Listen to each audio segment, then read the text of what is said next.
Is your battery on its last leg? Today in the garage, we'll break down which battery is best for your car and walk through how to swap it yourself.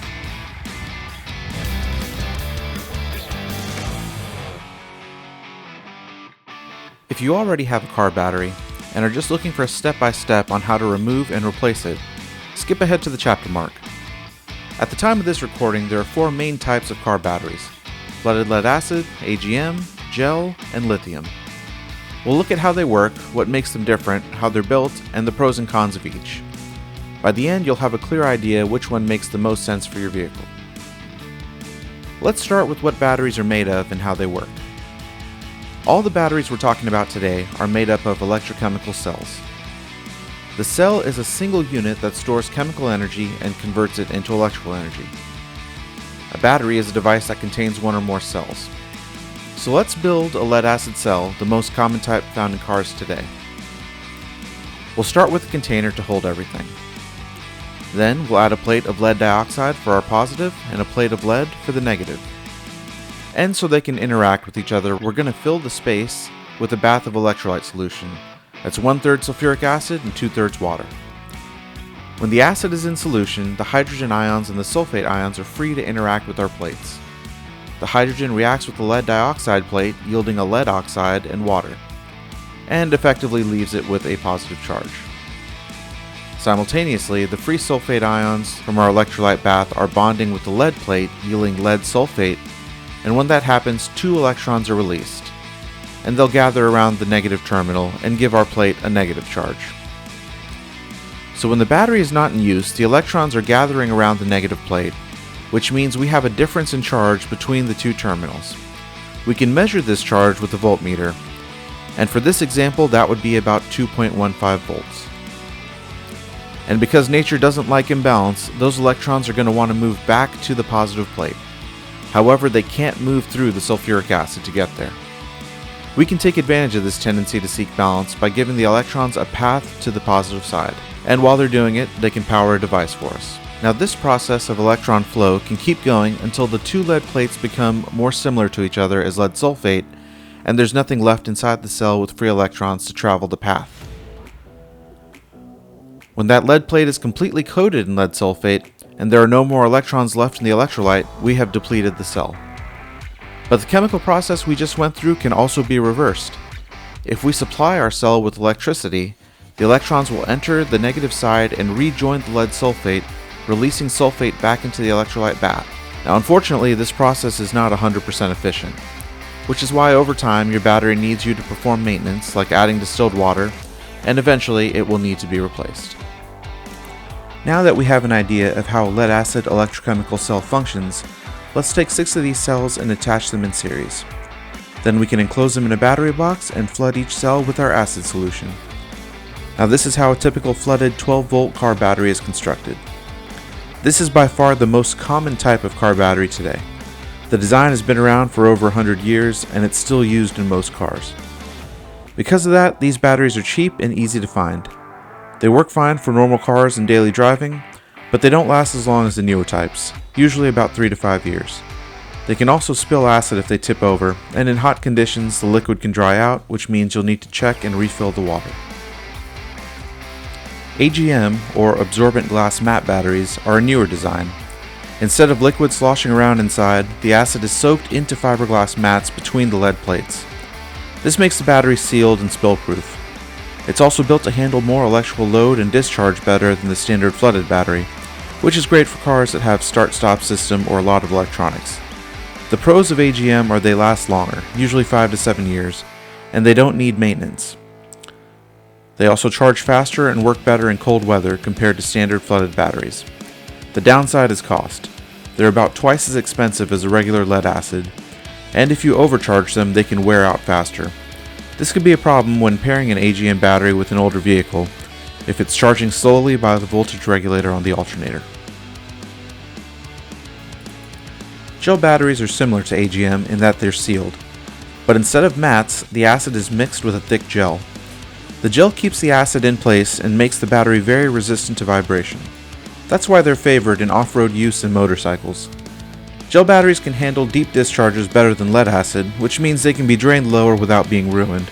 but they're picky when it comes to charging. If the voltage is even a little too high, bubbles can form in the gel and cause permanent damage. They're also more expensive and not as common in everyday cars.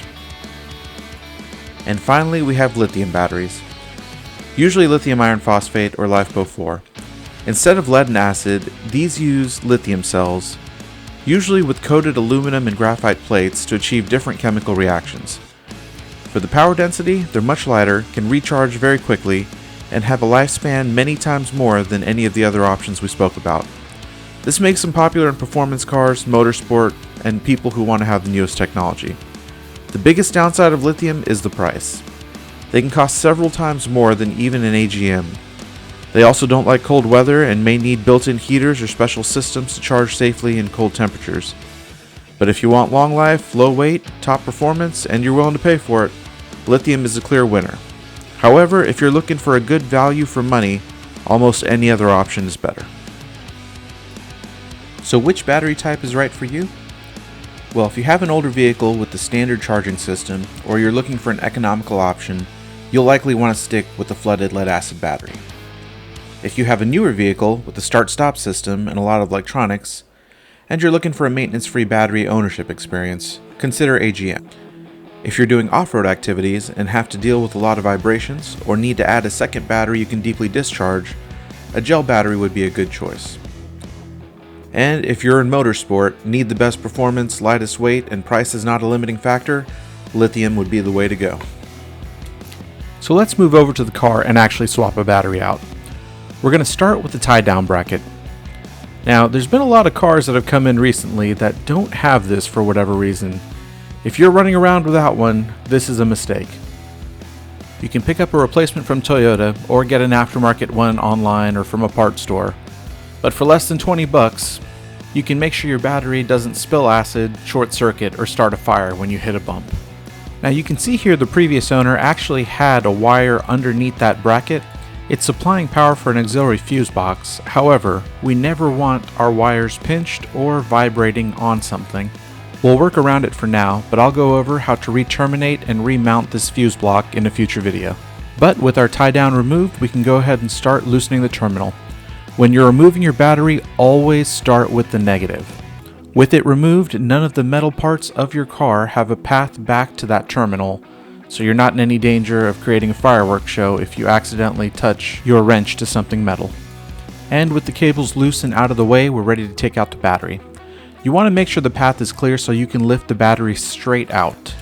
On some cars this may be a little trickier, but keep in mind, if you tip a flooded battery over, it may spill acid. If that does happen, use baking soda and hot water to neutralize the acid and clean it off your car before it starts to eat the paint and rust. Now if you caught it before it was covered up by the coolant tank, this is a Toyota TrueStart 84-month battery. There are a lot of options for battery brands out there. But in the US, all the major brand names like Optima, Varta, Diehard, Duralast, Interstate, Duracell, and most of the auto parts house brands are all made by these 4 battery manufacturers. So my advice is, first and foremost, look for the best price and the best warranty. And speaking of warranties, be sure you know how it works. Most companies will give you a replacement battery in the first or second year and then prorate the price of the replacement battery based on how much time is left on the warranty. If you decide to pick up your battery from Toyota, you're likely getting a unit manufactured by Johnson Controls or Exceed. However, if you sign up for your local dealer's email list, every few months they'll send out a 25% off coupon for genuine Toyota parts, which for me makes this battery a little cheaper than the auto parts store with a much longer warranty. One other quick bit of advice, when you buy it through the service department, not the parts department. They'll need your VIN number, but they can add your battery purchase to your service history for any warranty lookup.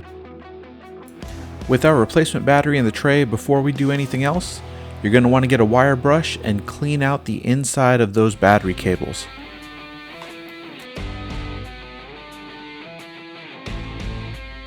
The framing makes it a little hard to see here, but if you still have the original Toyota battery cables, you should be able to see a clean, debris-free copper contact on the inside of that cable.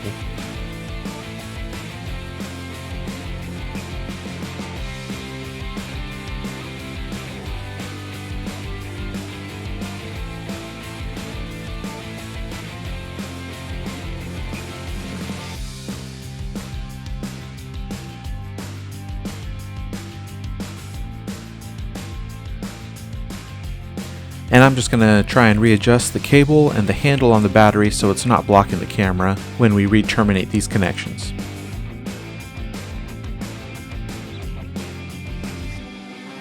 And like before, we want to avoid having a situation where a slip tool may create a spark in the engine bay, so we're going to leave the negative post cap on and connect our positive terminal first. Now, something to note when you're installing the battery cable, the posts on a battery are tapered. They're narrower at the top than they are at the bottom, so you're going to want to ensure that your battery cable is resting all the way at the bottom of that post. If you fail to do this, you run the risk of starting off with a loose connection or your connection loosening up over time as it vibrates.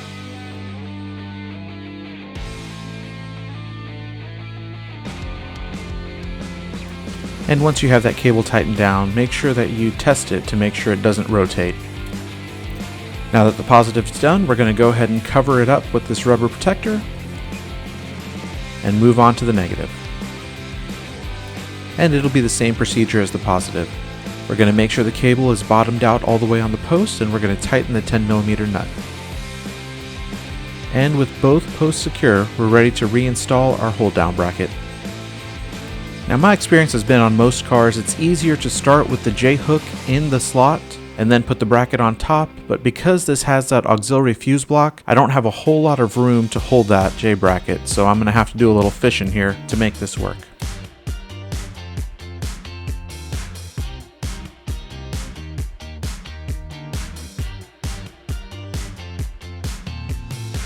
But once it's in place, we can reinstall our 12mm nut.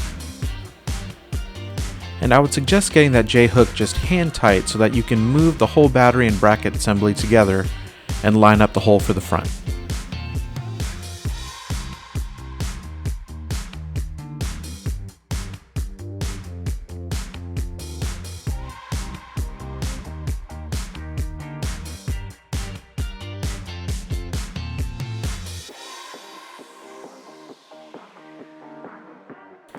And with the ratchet, we can come back and tighten both that nut and 12mm bolt. And that's it. The battery is defeated. If you've made it this far, thanks for sticking around.